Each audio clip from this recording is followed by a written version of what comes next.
남태평양의 열정, 작가 케이돌프. 그 다음 주에 바네사는 브랜든을 찾아갈 수 있었다. 그는 햇볕에 걸려 몹시 건강해 보였으며 반바지와 빗바람 면적기를 입고 갑반을 닦고 있는 중이었다. 당신을 다시는 못 보게 되는 줄 알았어요. 커피잔을 앞에 두고 탁자에 앉아 서로 마주 보았을 때 브랜든이 먼저 말문을 열었다. 당신이 보낸 편지를 읽고 정말로 놀랐어요. 당신 앞에 얼굴을 들이밀고 직접 말할 용기가 나지 않았거든요. 바네사가 씁쓸하게 말했다. 게다가 아버지가 돌아가신 바로 뒤였는데 나를 너무 나쁜 사람으로 취급하지 마세요, 브랜든. 천만에 내가 당신을 나쁜 사람으로 취급하다니요. 누구나 그럴 수 있는 일이죠. 내가 염려하는 것은 다만 당신이 행복한가 그렇지 않은가 뿐이에요. 그녀의 눈빛 속에서 그 대답을 찾으려는 듯이 브랜든이 그녀를 빤히 쳐다보았다. 행복한가요? 그러며 적응하는 데 시간이 조금 걸렸을 뿐이에요. 그녀는 조금 웃어 보인 후에 덧붙여 말했다. 모두들 내게 닥친 행운을 부러워하죠. 부자 남편을 만나는 건 모든 여자들의 소원이니까요. 그러나 당신은 결코 그런 부류 여자가 아니에요. 그는 예리하게 그녀의 속마음을 간파했다. 돈이 중요한 게 아니라고 생각해요. 당신을 차지하다니 오히려 그가 행운아인 셈이죠. 그가 그런 줄이나 아는지 모르겠지만 바네사는 다른 화제거리를 찾다가 마침내 폴리아의 생각에 미쳤다. 당신 하는 일은 어떠세요? 별로 나아지는 것 같지 않아요. 그저 최선을 다할 뿐이죠. 같이 일할 사람을 아직 못 찾았나요? 오래 있을 사람도 없고 또 꼭 필요한 것도 아니에요. 그는 일어서려고 했다. 장부를 보여줄까요? 보지 않아도 돼요. 그 일 때문에 온 게 아니니까요. 하지만 절반은 당신 사업이에요. 그는 선반에서 장부를 꺼내 그녀에게 건네주었다. 바네사, 이 입금을 가져가세요. 닐도 그렇게 하기를 바랬거든요. 은행에다 당신 이름으로 특별 구자를 만들어 놓았으니까 필요할 땐 찾아 쓰도록 하세요. 알았어요. 바네사는 그에게 더 이상 말할 필요가 없음을 깨달았다. 사실 양심적으로 생각하면 그들 둘 다 배우 소유권을 주장할 수 있는 형편이 아니었지만 그렇다고 달리 어쩔 도리도 없었다. 라울, 역시 자기가 쓰겠다고 요구할 리도 만무하니 말이다. 은행에 그냥 놔두겠어요. 그는 약간 실망한 듯 보였으나 이내 표정을 바꾸고 경쾌하게 말했다. 모래 호수가 있는 데까지 한 바퀴 도는 것이 어때요? 오늘 오후에는 할 일이 없거든요. 그녀는 유감스럽다는 듯 고개를 저었다. 나는 시간이 별로 없어요. 키에가 4시에 데리러 올 거예요. 브랜든이 섭섭해하는 기색을 눈치를 못 챈 건 아니었으나 그녀는 어쩔 도리가 없었다. 다음번에 하기로 해요, 브랜든. 그렇다면 날짜를 정하세요. 그가 완강하게 주장했다. 금요일에 일이 없도록 해놓겠어요. 바닥 공기가 당신 몸에는 폭 이로울 거예요. 바네사, 당신 얼굴에 너무 핏기가 없다는 걸 아시죠? 설득하기 위해 브랜든이 부드럽게 말했다. 지난 2주일간 내내 당신이 보고 싶었어요. 물론 닐도 말이에요. 앞으로는 더욱더 만날 기회가 없을 것 같아요. 바네사 역시 지난 날이 몹시 그리웠다. 아버지와 브랜든과 함께 폴리아를 타고 바닷바람을 쐬던 그 날들이. 오전 일해야 돼요, 브랜든. 금요일 저녁에는 디너 파티가 있어요. 그 몸으로 말인가요? 그 말이 오해를 불러일으킬까봐 브랜든은 얼굴을 붉히며 미안해했다. 나는 일이 약간 힘들지 않을까 하는 뜻에서 한 말이었어요. 글쎄 약간 정도만 힘이 들까? 그렇다고 브랜든에게 구차한 설명을 해서 그를 마음 아프게 하고 싶은 생각은 추호도 없었다. 해내게 되겠죠. 아직 10주도 채 안 되었는 거려. 뭐 그렇지만 그 몸으로 무슨 일이든 힘들어요. 바네사는 자기도 모르게 이마살을 찌푸리며 약간 신경질적으로 말했다. 어차피 해야 할 일이라면 해야 되지 않겠어요? 누메 같은 작은 도시에선 도저히 비밀 같은 게 있을 수가 없어요. 게다가 사람들은 대부분 내가 라울을 공경에 빠뜨린 걸로 생각하는 모양이에요. 여기 사람들 말은 그렇지 않아요. 오히려 당신 때문에 라울이 사람다워지겠다고들 말하죠. 참으로 뜻밖의 대답이었다.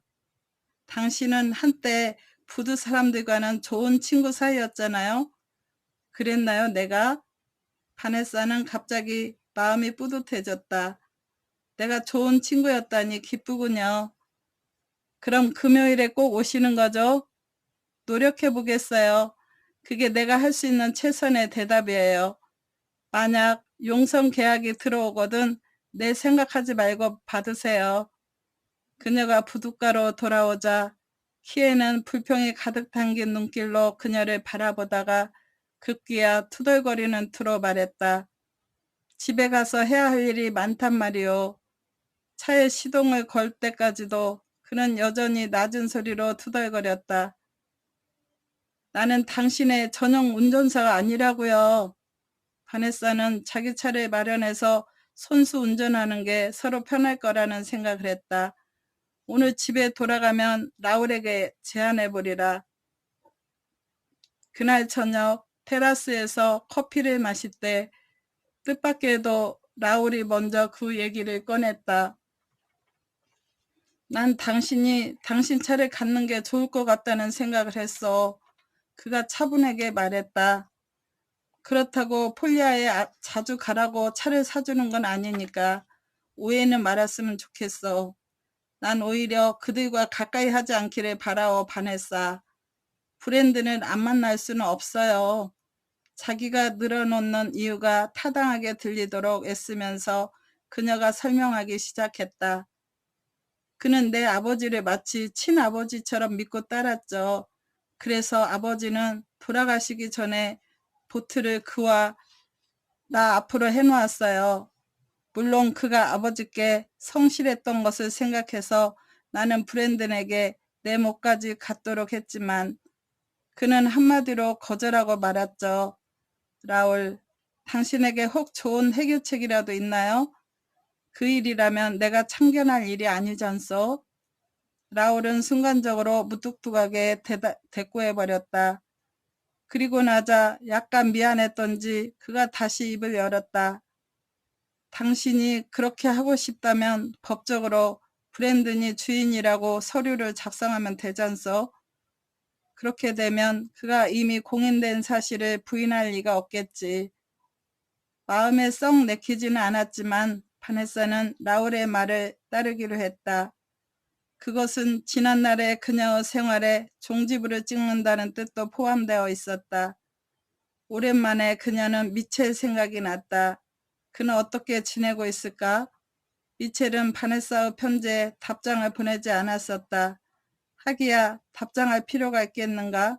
전혀 가능성이 없음을 명백히 밝혔는데 영국에 있는 집을 판 돈을 이곳으로 가져오도록 무슨 조치를 취해야 할 텐데요. 그녀의 연상작용이 이번엔 영국에 있는 집에까지 가서 멎은 것이었다. 이자까지 합치면 대략 8만 파운드는 될 거예요. 우리 회사의 변호사더러 당신 이름으로 이전시키도록 부탁해 두겠소. 내 이름으로 말인가요? 물론이요. 결혼하면 여자의 재산이 남자의 재산으로 넘어오는 시대는 이미 지났어요. 그럼 제가 산 물건값을 당신이 치르도록 하지 않아도 되겠네요. 라울은 기가 막힌다는 듯이 한참 동안 그녀를 바라보다가 이윽고 입을 열었다. 아니, 당신은 날 자기 마누라 옷값을 마누라 돈으로 치르게 하는 병신 같은 남편으로 만들 참이요? 그런 뜻이 아니에요. 경솔했으면 즉각 후회한다는 듯이 그녀가 재빨리 입을 다물자 그가 빈정거리는 목소리로 말했다. 만약 당신이 영국에 있는 그 사람과 결혼했다면 어떤 방식으로 살았을까? 바네사는 힐끗 라울을 쳐다보고 그제서야 그가 미첼과 자기와 관계를 알고 있음을 상기했다. 지금과는 전혀 다른 길을 가고 있겠죠. 그는 전자부품회사의 세일즈맨이었으니까요. 그를 사랑했었어? 그녀는 울컥 분노가 치미는 것을 간신히 참으며 차분하게 말하려고 애썼다. 제 자신도 잘 몰랐어요. 아버지를 찾아 이곳까지 오게 된 것도 그런 이유가 포함되었기 때문이죠. 전 아무래도 생각할 시간이 필요했거든요. 그런데 엉뚱하게도 우발적인 사고로 그 답을 찾았군. 결정하기가 많이 힘들었나? 여기 남아있게 된 것 말인가요? 그녀는 여전히 그를 외면한 채 고개를 가로저었다. 생각보다는 쉬웠어요. 그에게 미안하기는 했지만 사정이 달랐었다면 장례식이 끝난 뒤에 그에게로 돌아갔겠지? 아니요. 그녀는 그의 푸른 눈을 뚫어지게 쳐다보았다. 그래요. 그를 사랑하지 않는다는 걸 깨닫게 해준 사람은 바로 당신이에요. 라울은 야릇한 미소를 띠며 넌지시 물었다. 그가 당신을 만족시켜주지 못했다는 말인가? 테크닉이 부족했나 보군. 아마 그랬을 거예요. 그녀가 뻣뻣하게 대답했다. 그는 당신만큼 경험이 많지를 않았으니까요. 그녀 입에서 한숨이 새어나왔다. 라울의 표정이 약간 변한 것을 보고 그녀는 공연한 말을 했다고 생각했다. 미안해요. 그런 말은 말았어야 했는데. 그게 뭐가 어째서? 당신이 그렇게 느꼈다면 사실대로 말할 수밖에. 그는 아무런 동요의 빛도 없이 차근차근 말해갔다. 물론 내겐 과거에 많은 여자가 있었지. 앞으로도 그럴 것인가는 오직 당신에게 달려있지만 그녀가 천천히 숨을 들이마시며 불안스럽게 말했다. 언제까지 내가 당신을 만족시켜줄 수 있는 것 같아요? 왜? 자신이 없어? 지금이야 안 그렇지만 나중에 배가 부르면. 잠시 말을 중단했다가 그녀는 조심스럽게 물었다. 그에게서 고개를 돌려 허공을 응시한 채. 임신한 여자가 매력적으로 보인 적이 있어요? 아니, 그가 솔직하게 고백했다. 그때는 내 아이가 아니었으니까. 그는 이 말을 덧붙이고 나서 이 말을 찡그리며 상대방을 뚫어져라 쳐다보았다. 당신 진심으로 아이를 원하나? 물론이죠. 바네사, 솔직히 말해서 난 당신과 결혼을 할 생각을 해본 적은 없어. 우리는 처음 시작부터가 너무 잘못되었으니까. 그야말로 너무도 순간적으로 생긴 일이었지. 당신이 로얄 섬을 떠난 뒤 간간히 보고 싶긴 했었어. 특히 당신 아버지가 돌아가셨을 땐 피에르게 대신 장례식에 참석해서 당신의 동태를 알아봐 달라고 부탁까지 했지. 그는 잠시 숨을 돌리고 나서 계속 말을 이었다. 피에르가 아기 얘기를 했을 때 나는 내가 정말로 그의 아버지인지 확신할 수가 없었어. 하지만 일단 내가 아버지라는 것을 알자 할 수 있는 방법은 단 한 가지뿐이었어. 라울은 말을 멈추고 나서 부드러운 눈길로 바네사의 얼굴을 들여다보았다. 우리는 처음에 가졌던 감정을 여지껏 가지고 있잖소. 그 감정을 시간을 두고 회복시키는 게 그토록 어려울까? 그녀에게는 달리 시간이 필요하지 않았다. 그녀의 마음은 지금도 마찬가지라고 말하고 싶었으나 입 밖으로 나오지 않았다. 아직은 그럴 때가 아니다. 그가 말해야 된다. 그때까지는 아무런 의미가 없다. 아니요, 그렇지 않아요. 그녀는 홍조를 지어 보이며 수줍은 듯 말했다. 당신은 아주 독특한 남자예요, 라울. 그 푸른 눈에 갑자기 기쁨의 빛이 반짝였다. 이리 와, 바네사. 그리고 내가 어떻게 독특한지 가르쳐줘. 그녀는 그가 이끄는 대로 그 팔에 안기면서 그를 따라 웃었다. 전처럼 그의 키스는 격렬하진 않았으나 한결 아늑하고 포근했다. 그녀는 그의 가슴에 머리를 묻으며 오랜만에 고향에 돌아온 것 같은 포근함을 느꼈다. 이제는 더 이상 후회하지 않으리라. 쓰디 쓴 과거는 생각지 말고 앞만 보고 살리라. 그녀는 라울의 아이를 갖게 된 것에 진심으로 감사했으며 아이를 낳는 것에 대해 처음으로 간절한 마음을 갖게 되었다. 그녀가 사용할 차를 고르는 일은 생각보다 힘들었다. 스포츠형 모델에 마음이 끌렸으나 운이 낮게 달려있어서 임신 중에 타고 내리기가 불편할 것 같아 결국 아담하고 우아해 보이는 것으로 결정했다. 바로 그 자리에서 새 차를 타고 그녀는 집으로 돌아왔다. 라울은 일정한 거리를 두고 그녀 뒤에서 자기 차를 몰고 따라왔다. 꿈만 같아요. 점심을 먹으면서 그녀는 기쁨을 감추지 못하고 연신 차 얘기를 했다. 전에 미니차를 한번 가져봤을 뿐이에요. 그것도 새 차라고는 할 수 없는 것을 말해요. 그 차를 타고 오늘 오후에는 무엇을 할 셈이요? 나는 시내로 돌아가야 하는데 시몬네에게 가볼 생각이에요. 좋은 생각이군. 아무튼 둘이 그렇게 친하게 되어 무척 잘 됐어. 이제는 라울만이 좋은 친구가 아니었다. 시몬누와 피에르도 정말 좋은 친구임을 바네사는 알게 된 것이다. 라울을 위해 뭔가를 보여주겠다고 결심은 했지만 그래도 여전히 금요일 저녁이 걱정되었다. 사람들은 그녀를 크리스탈과 견주어 볼 것이 뻔했다. 그는 무슨 일이든 척척 잘 해낼 수 있는 아내를 필요로 했으며 바네사 역시 그렇게 되려고 조바심을 내고 있는 터였다. 그를 바라보기만 해도 바네사는 가슴이 훈훈해짐을 느꼈다. 이토록 멋진 남자가 그녀의 남편이라는 사실을 때론 믿을 수조차 없었다. 지난밤 그의 애무는 애정이 듬뿍 깃들어 있었다. 그것은 순간적인 격렬함이 아니라 은근히 지속되는 열기였다. 그들의 관계는 바야흐로 새로운 국면에 접어든 것이다.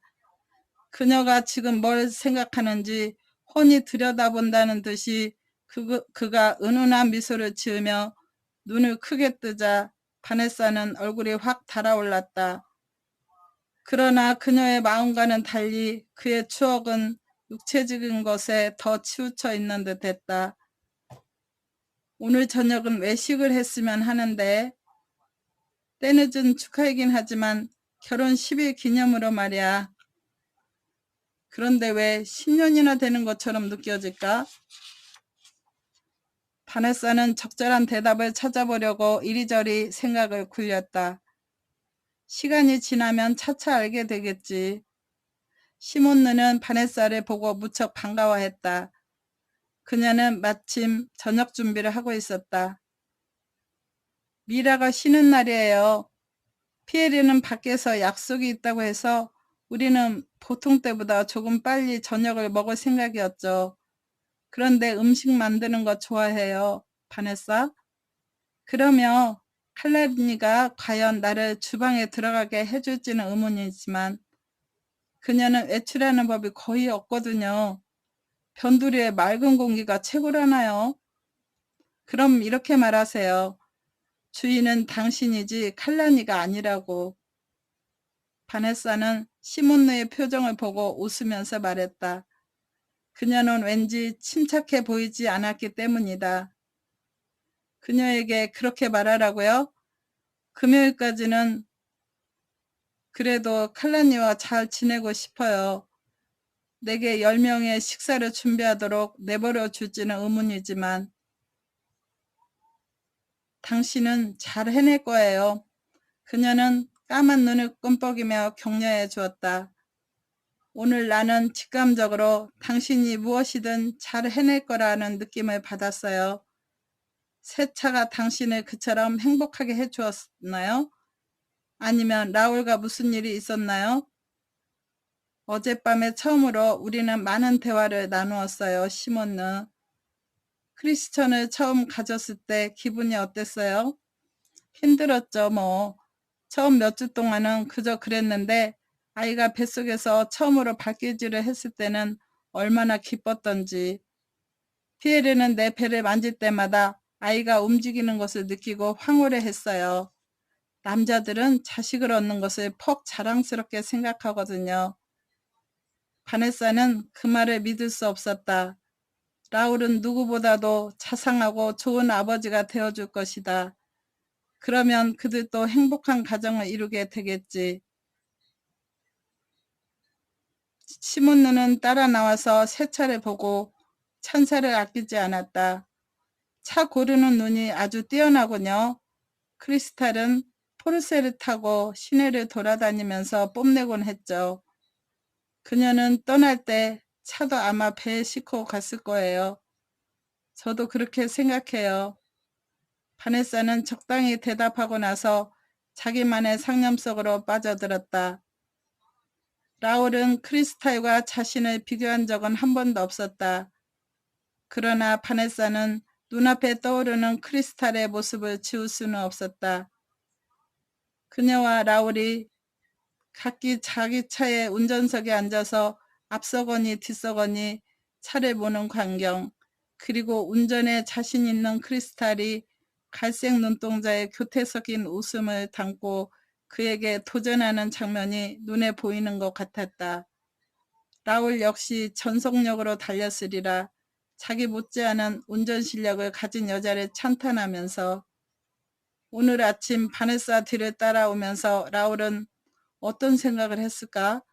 그도 그럴 것이 그녀는 아주 느린 속도로 차를 몰았던 것이다.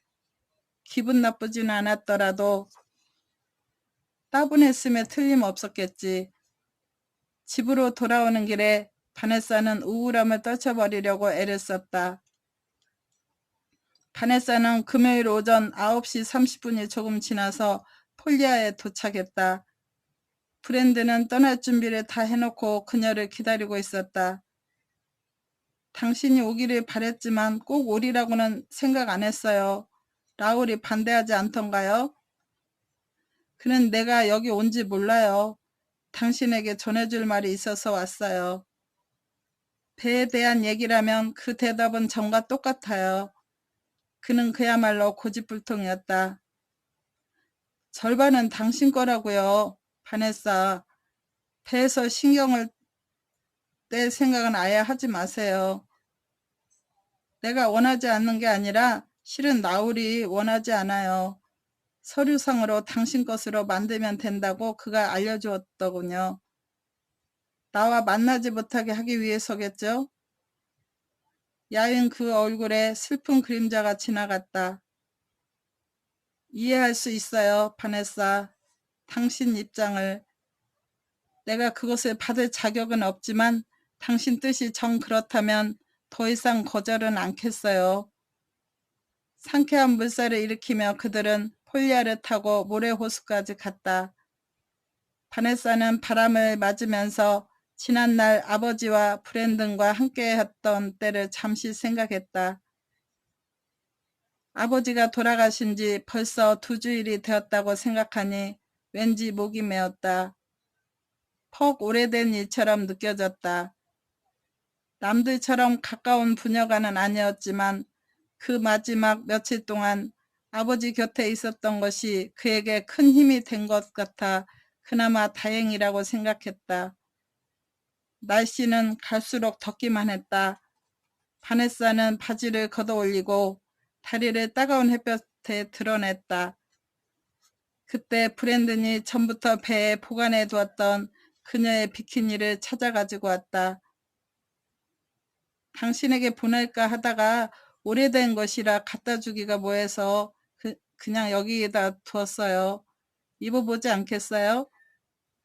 당신이 지금 입고 있는 바지보다 한결 편할 거예요. 허리가 특히 편하겠지. 그녀는 그의 말에 귀가 솔깃했다. 눈에 띌 정도로 배가 나온 것도 아닌데 뭐 어때? 수영은 산모에게 적당한 운동도 될 수 있을 거야. 선실로 가서 그녀는 옷을 갈아입었다. 처음엔 밖으로 나오기가 어쩐지 어색했다. 바닷가에서 몇 마일 떨어지지 않는 곳에 브랜든이 닻을 내리고 있었다. 한때 여기서 수영을 한 적이 있었기 때문에 이곳이 헤엄치기엔 안전하다는 것쯤은 그녀도 알고 있었다. 바네사는 배우 측면에서 다이빙을 하며 물 위에 뛰어들었다. 물은 예상했던 것보다 차가웠다. 그렇지 않으면 그녀에게 아마 열이 있었던 모양이다. 그녀는 속력을 내고 몇 야드를 매끄럽게 헤엄쳐 나갔다. 당신도 들어오세요. 그녀가 배를 돌아보며 브랜든에게 소리쳤다. 기분이 아주 좋아요, 브랜든. 나는 그냥 여기서 지켜보기만 할게요. 그런데 당신 수영해도 괜찮을까요?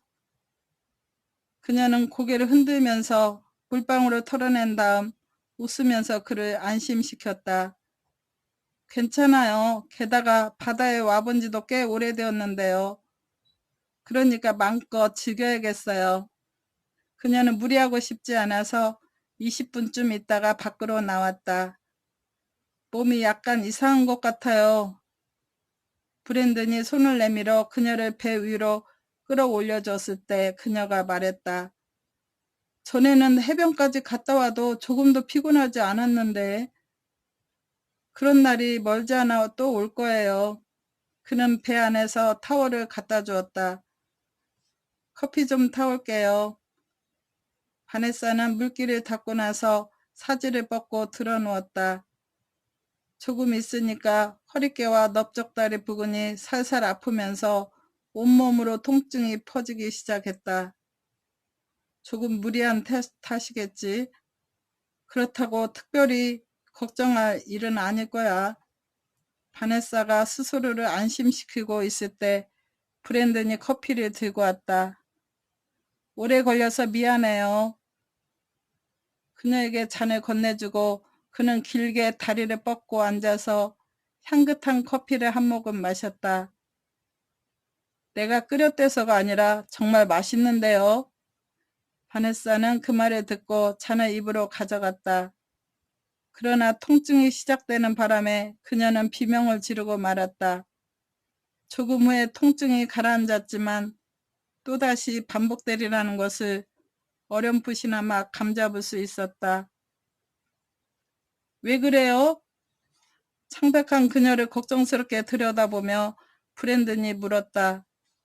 그녀는 침착하려고 애쓰며 간신히 한마디 했다. 누메로 돌아가는 것이 좋겠어요. 태아에게 무슨 일이라도? 그런가 봐요. 뱃속의 아이와 함께 라울의 얼굴이 떠오르자 그녀는 눈앞이 캄캄했다. 빨리 서둘러요, 브랜든, 제발. 25분 만에 그들은 육지에 도착했다. 브랜든이 무전기로 이미 앰뷸런스를 대기하도록 연락해 놓아서 생각보다 빨리 병원으로 갈 수 있었다.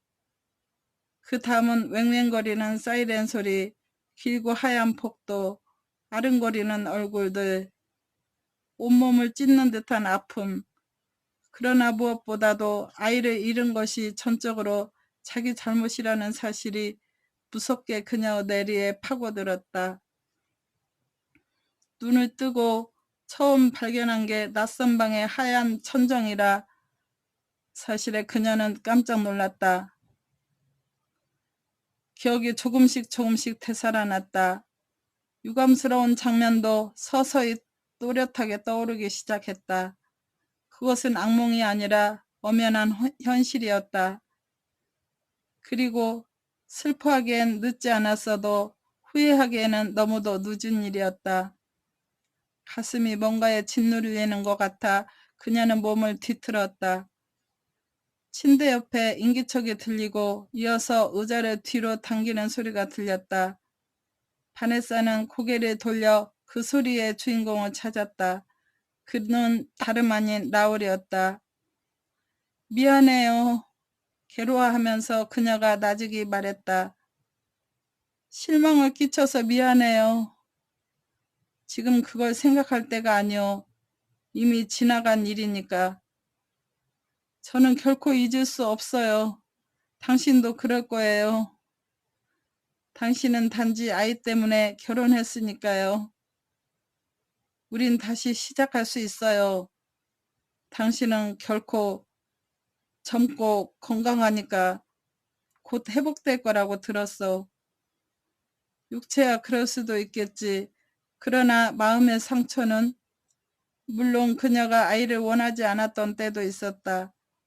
그러나 적어도 지난 일주일간은 그렇지 않았다. 아이는 이미 그녀의 일부분이 되어 있었던 것이다. 그녀는 아이를 죽였다.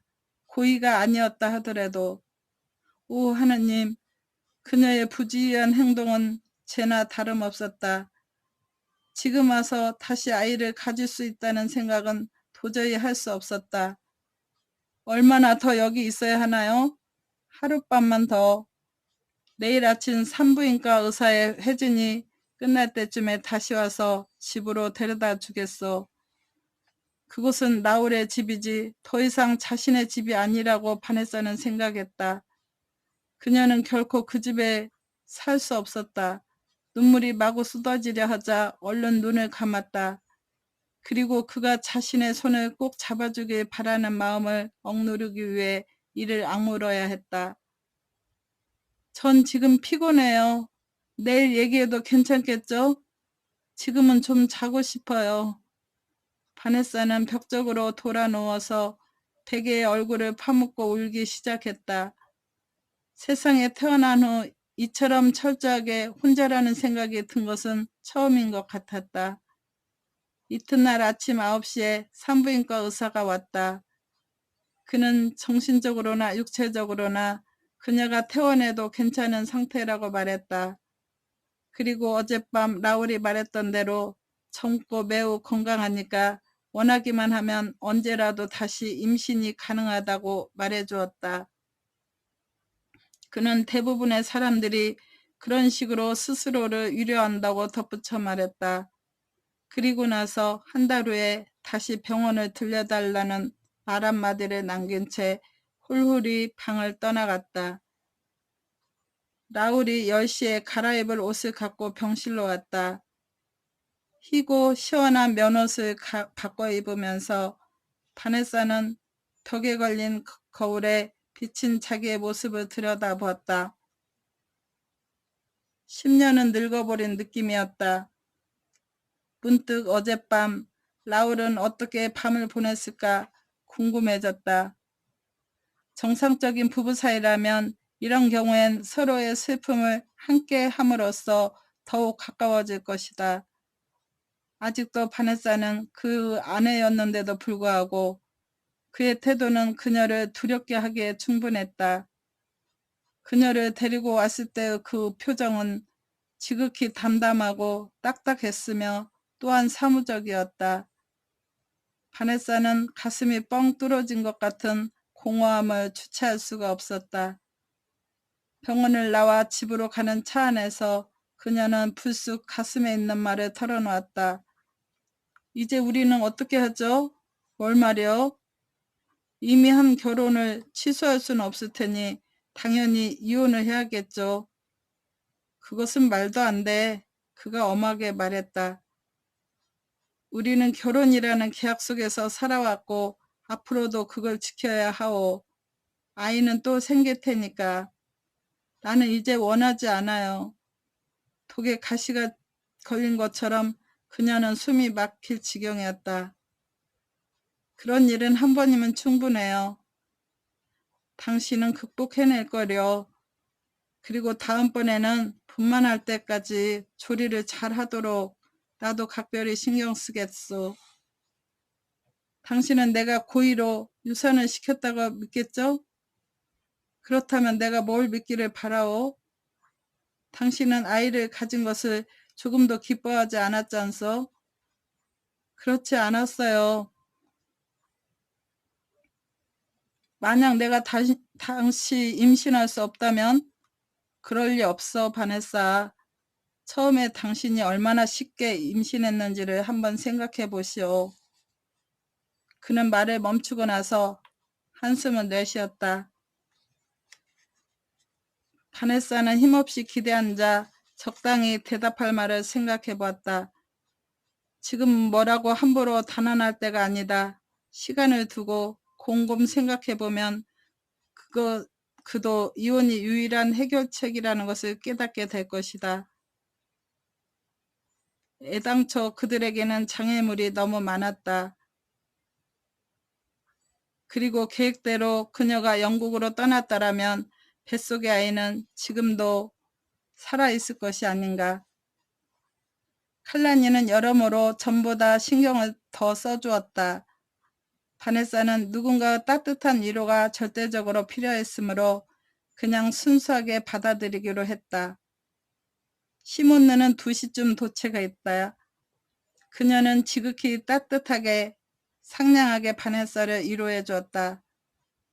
우리는 때때로 자기도 모르게 실수를 저지를 때가 덜어 있죠. 그리고 바네사가 아기에 대해 죄책감을 느낀다는 얘기를 듣고 나서 이렇게 또 덧붙여 말했다. 빨리 태어나게 된 것만도 천만다행이에요. 아마 다이빙 할 때 뱃속의 아이가 충격을 받았던 모양이죠. 그러니 다음번엔 그게 무슨 만병통치약이나 되는 것처럼 모두들 다음번엔 하는군요. 바네사는 퉁명스럽게 시몬느의 말을 가로막았다. 시몬느는 일부러 그 소리를 못 들은 척하고 웃어댔다. 인간이 인간을 위로하는 데는 한계가 있게 마련이죠. 하지만 나도 첫 아이를 가졌다가 실패한 경험이 있는 사람이에요. 당신도 그랬다고요? 바네사는 순간 미안한 표정을 지으려 숨이 넘어갈 듯 다급하게 물었다. 마치 나 혼자 그런 일을 당한 것처럼 야단법석을 떨었군요. 그런데 왜 그랬죠, 당신은? 특별한 이유는 없었어요. 누구에게나 있을 수 있는 그런 최악의 경우였죠. 그래서 크리스천을 가졌을 땐 배나 더 귀하게 여겨지더군요. 유별나게 조심하기도 했고요. 바네사는 멀리 수평선을 바라보며 멍하니 있다가 한참 만에 입을 열었다. 그러나 당신의 경우는 나와 달랐어요. 그건 계약이 아니라 사랑에 의해 정상적으로 맺어진 결혼이었으니까요. 라울은 대를 이을 아들을 원할 뿐 그 밖의 것엔 전혀 관심이 없어요. 잘못 생각하고 있어요, 바네사. 라울은 사랑을 원해요. 단순히 육체적인 것만이 아닌 모든 사람 바라는 사랑 말이에요. 아이는 당신이 원하기만 하면 언제든지 다시 가질 수 있어요. 어쨌든 아이보다는 서로에 대한 존경과 사랑이 결혼 생활에 더 중요한 요소라고 난 생각해요. 그녀는 시몬느의 충고에도 불구하고 전혀 위안이 되지 않고 오히려 머리가 멍하고 골치가 쑤셔왔다. 며칠 동안 동경에 좀 갔다 와야 될 것 같소. 저녁 식사를 할 때 밑도 끝도 없이 라울이 말했다. 그 말에 깜짝 놀라면서 끝없는 상념에 잠겨있던 바네사는 정신을 차렸다. 원한다면 당신도 같이 갔음 하는데. 그녀는 심드렁하다는 표정을 여실히 드러냈다. 제가 거기 가서 뭘 하게요? 특별히 할 일이 있는 건 아니요. 그냥 바람이라 쐬는 거지. 그의 음성은 다소 거칠었다. 벌써 2주일이나 되었어. 이제 우리는 다시 아기를 갖도록 노력해야 된단 말이오. 바네사는 그의 말을 의심했다. 생각처럼 쉽게 그들의 문제가 해결될 리는 없을 것이다. 지난 2주 동안에 그녀는 자기와 결혼했던 이 사람에게서 완전히 고립된 느낌을 영영 떨쳐버릴 수가 없었다. 그들은 같은 테이블에서 식사를 하고 심지어 같은 침대를 사용했건만 진정한 내적 교류는 완전히 끊어져 버렸던 것이다. 그런데 이제 와서 동경으로 여행을 간다고 해서 달라질 게 뭐가 있겠는가? 언제 떠나시나요? 내일 아침 일찍. 당신이 깨어나기 전에 떠나야 할 거요. 그녀는 그 말 또한 어이가 없었다. 그의 조그마한 뒤척임에도 그녀는 잠을 깰 만큼 장기가 밝았으며 행여 그가 자기를 안아주지는 않을까 긴장하고 기다린 적도 한두 번이 아니었기 때문이다. 즐거운 여행이 되시길 기원해요. 타인에게 하듯 예의 바르게 그녀가 말했다. 또한 생산적인 여행이 되시길. 갑자기 그의 입술이 냉소적으로 비뚤어졌다. 내가 그런 이유로 동경을 가는 줄 아는 모양이지? 그럼 뭐가 있겠어요? 그녀의 말투는 여전히 신랄했다. 긴자에 가면 숨겨둔 여자가 한둘이 아니겠죠 뭐. 당신이 말하는 그런 서비스는 긴자에선 제공하지 않아요. 그런 여자가 필요했다면 굳이 그곳 아니라도 진작에 찾아냈을 거요. 라울은 분노를 참지 못하고 거칠게 말을 내뱉었다. 무엇이든 돈만 있으면 살 수 있다는 말 같군요. 그녀는 자신의 냉담함에 소름이 끼친 듯 얼굴을 붉히다가 다시 희미하게 웃으면서 그를 보았다. 지레짐작 같은 것은 제발 그만두지. 만약 돈이 최고였다면 정작 아무런 문제도 생기지 않았을 거요. 그녀는 애써 긴장을 풀고 말했다. 제가 지나치게 민감했나 보군요. 하지만 당신이 저를 탓할 수는 없어요. 저로 하여금 당신이 그런 사람이라고 믿게 한 건 바로 당신이었으니까요. 그녀는 갑자기 의자를 뒤로 밀어내고 일어났다. 날씨가 쌀쌀해지네요. 저는 안에 들어가서 커피를 마셔야겠어요. 라울은 그냥 그대로 그 자리에 앉아있는 모양이었다. 10시쯤 되어 그녀가 잠자리에 들어가려고 맘먹었을 때까지도 그는 모습을 나타내지 않았다. 그가 방으로 들어온 것은 거의 자정이 다 되었을 무렵이었다. 창 쪽을 향해 누워있던 그녀는 그가 침대에 이불을 펴는 기척을 조용히 듣고 있었다. 조금 후에 욕실에서 물이 떨어지는 소리가 들려왔다. 그의 잘 빠진 몸이 샤워를 하는 모습도 눈에 선했다. 여러 번 그들은 함께 샤워를 했었다. 비눗물을 깨끗이 씻어내릴 때는 열정에 겨워 장난스러운 웃음이 폭발하곤 했었다. 그런 생각을 하자 그녀는 지금이라도 곧 흥분할 것 같았다. 만약 이 순간 그녀가 일어나서 그에게로 간다면 그는 그녀를 받아줄 것이다. 그러나 실제로 전과 같을 수는 없을 것이다. 샤워가 끝났는지 갑자기 조용해졌다. 조금 후 욕실문 여는 소리가 들리더니 이내 방으로 걸어오는 소리가 들렸다. 이불 속으로 그가 들어오고 그의 몸무게 때문에 침대가 약간 기우는 것을 느끼면서도 그녀는 꼼짝도 않고 누워 있었다. 바로 그때였다. 라울이 그녀의 허리를 등 뒤에서 억센 힘으로 끌어당긴 것은 그는 결코 굽히지 않겠다는 기세로 그녀를 자기 쪽으로 향하게 했다. 그는 실오락이 하나도 걸치지 않은 상태였다. 지금까지 차갑게 얼어붙어서 제 기능을 다하지 못한 그녀의 대주위로 그가 거침없이 돌격해 왔다. 싫어요.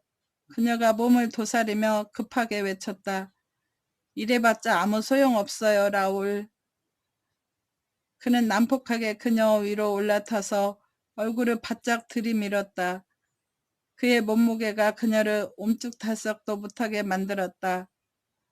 당신이 틀렸어, 바네사. 우리 사이의 장벽을 허무는 방법은 이것뿐이요.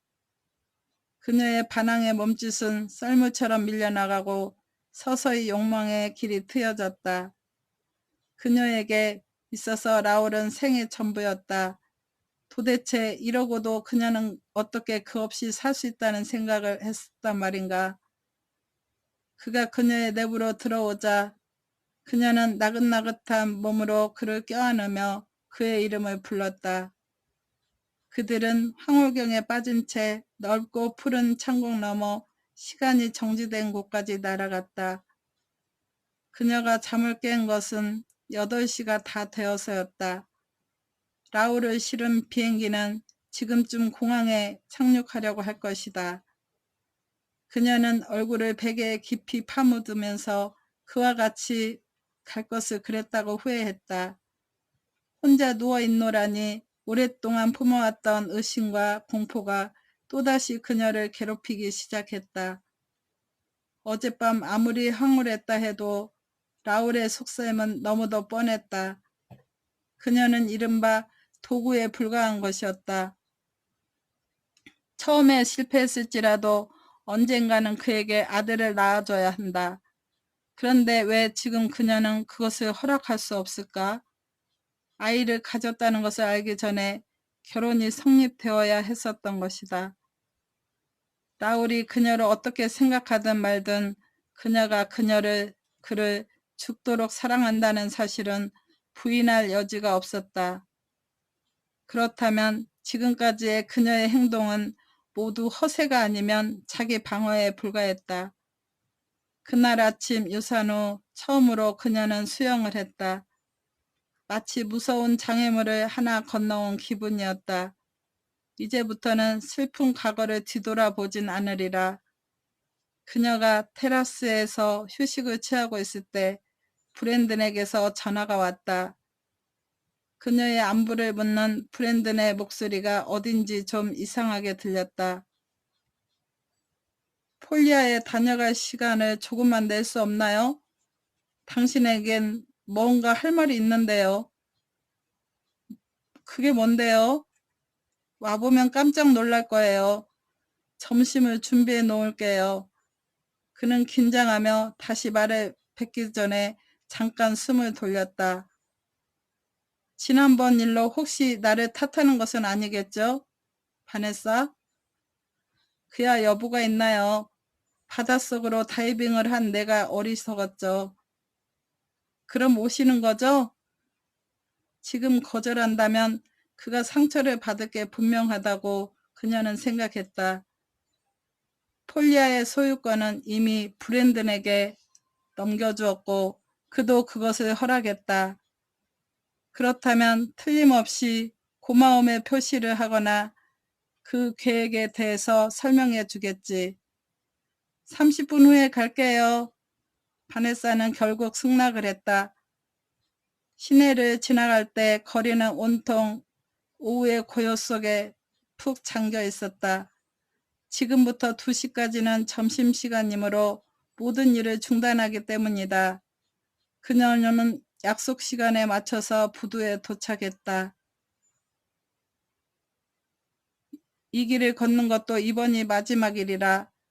폴리아가 정박해 있는 곳까지 걸어가는 동안 그녀는 진한 향수에 가슴이 뭉클하기까지 했다. 브랜드는 반바지와 티셔츠를 입은 채 벌써 갑판에 나와 그녀를 기다리고 있었다. 그는 손을 내밀어 바네사가 배 위로 올라오도록 도와주면서 하얀 바지를 입은 날씬한 그녀의 허리에 시선을 주었다. 생각했던 것보다 좋아 보이는군요. 당신은 이제 정말 다 나은 건가요? 임신 10주도 채 안 됐을 때였는데요. 뭘. 그리고 난 오래 있을 수 있어요. 브랜든. 집에 가는 길에 시몬에게 들르겠다고 전화 약속을 했거든요. 오래 걸리지 않을 거예요. 그녀가 먼저 선실로 들어가도록 그가 뒤로 물러났다. 통로는 좁고 경사가 몹시 급했다. 그녀가 조심조심 발밑을 살피며 들어가자 한 남자 선실을 이미 차지하고 앉아 있었다. 들어주셔서 감사합니다. 오늘도 즐거운 날 되세요.